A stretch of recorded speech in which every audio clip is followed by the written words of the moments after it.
I recently purchased this little SMC02 motor controller because I wanted to use its built-in acceleration and deceleration features to drive a stepper motor for a special setup that I was making.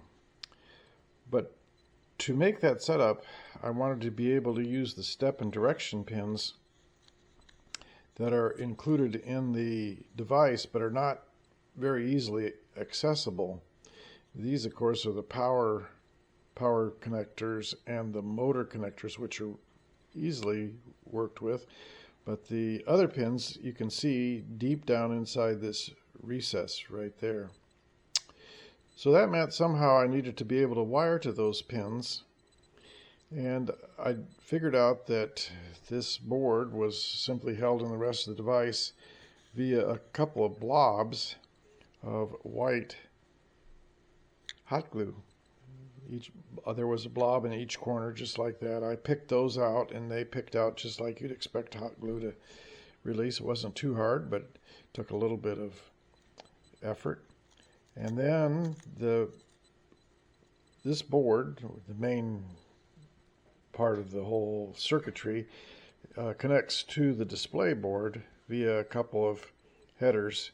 You can see the male headers here and the female headers here. So once that's out, then you have pretty good access to the pins, which are located right here and are labeled as ground, direction, pulse, enable, and so forth. I really just needed the pulse and direction pins, but to get wires to those, they did provide metallized holes here into which you can solder wires that you could then bring out as leads out of the device, and then simply reassemble the device by slipping this card back in and pressing it into the headers and putting in a couple blobs of hot glue, and you should be good to go.